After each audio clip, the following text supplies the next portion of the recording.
Ito mga ninong ay yung gazpacho natin. Yan.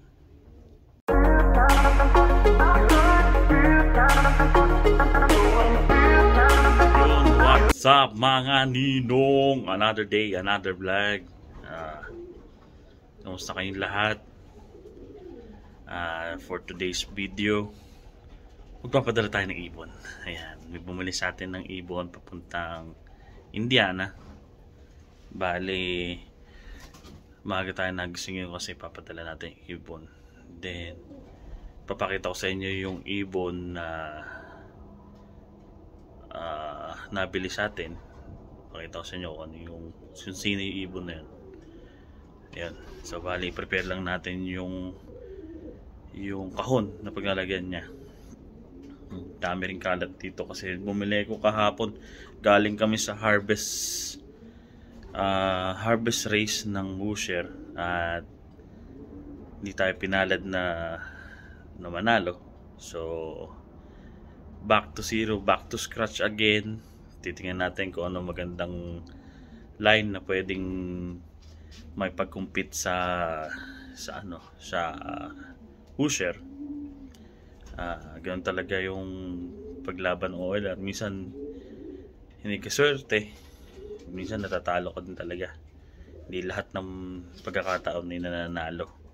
Yan. So, yun mga ninong, magano mo tayo, mag-inis muna tayo rito. Stay tuned lang. Ito nga mga ninong, ayun, hindi pa na kasi gabi na ako umuwi kapon sa galing ng harvest race sa Hoosier. Yan, bumili tayo ng nest pad. Bumili rin tayo, ayan mga nest pad yan, para sa breeding natin this coming December para sa Hoosier din. Ayan, no, hindi ko pa natakpan yung patuka ako. Ayan, tapos bumili tayo ng madaming boxes kasi meron tayong mga naka for sale na mga ibon, baka mamaya mabili. Kaya naghanda na ako ng mga natin magagamitin. Yan.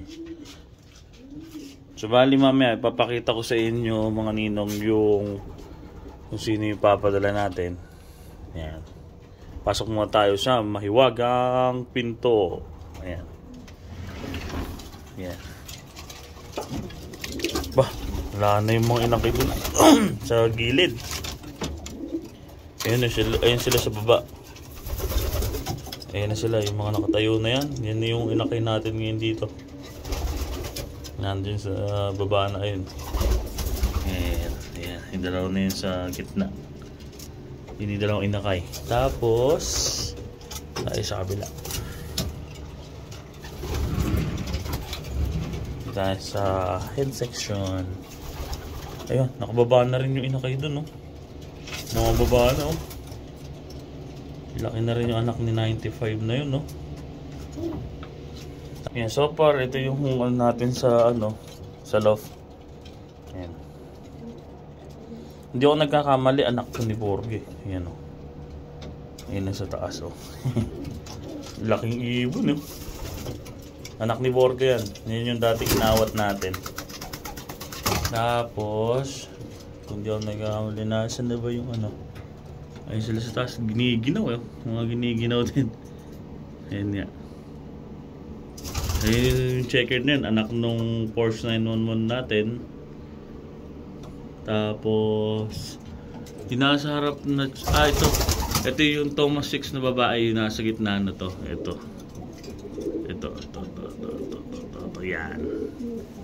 Anak ay yung Thomas 6 natin yan, yung nanay nung checkered na yan, sa likod. Ang giniginaw. Asan yung Thomas 6 natin na babae? Ito yung Thomas 6 natin na lalaki. Ayan, yung nasa likod na inaapi na yun. Thomas 6 yan. Ito pala yung Thomas 6 natin na babae. Yan, yung nasa harapan na yun. Yan. Ay, hindi pala. Yan pala yung Casbower natin. Casbower na yan natin. Winalay na. Ito naman yung isang nasa likod, tumatakbo na yun. Ito. Itong checkered na to ay anak nung direct son nung anak ni Wolverine. Ayan. Granddaughter na yan. Granddaughter, puro na yung dalawang breed ko na yun, nga pala, dalawang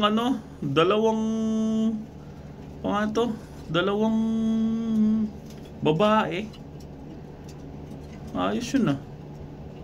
Pero sabay kasi nangyari sa akin din yung dalawang cock din yung lumabas dun sa sa inakay ko na na-breed no one time. Yan. Bali, hinihintay na lang natin ito na mawalay. Tapos uumpisa na natin mag-antibiotic. Kasi hindi natin maiwasan katulad niyan. Ayan, tingnan mo to. Iputan nila yung tubig nila. Mamaya tatanggalin ko na yan. After nitong video, tatanggalin ko na kaagad dyan. Tapos papalitan ng tubig para hindi makainom nung madumi na yun. Ayan.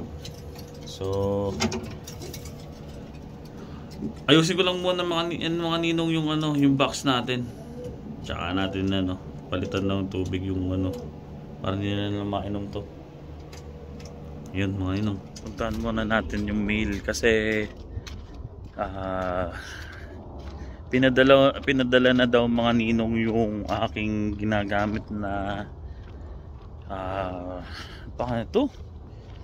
Yung tingnan natin sa mail. Yung ayan. Yung ginagamit ko na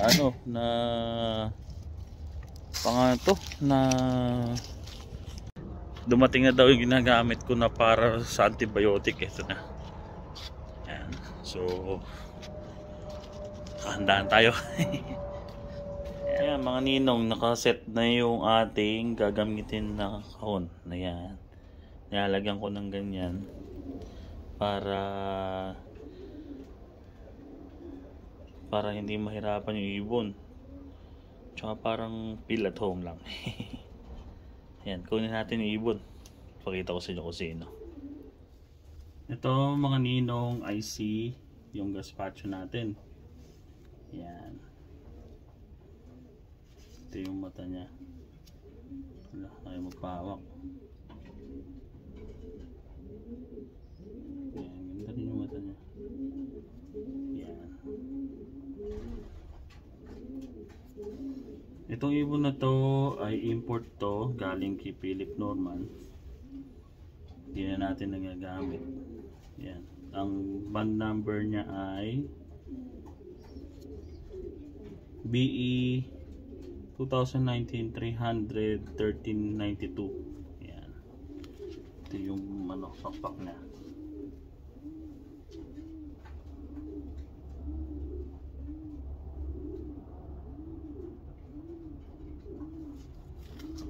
Bila.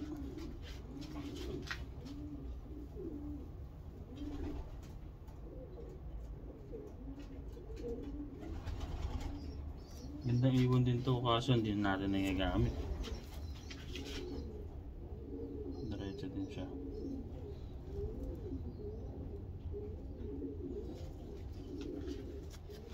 Kondisyon,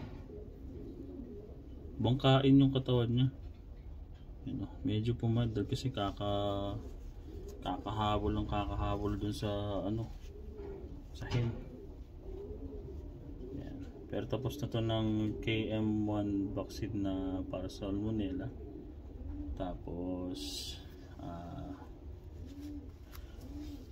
tapos na rin sa para mixo tsaka sa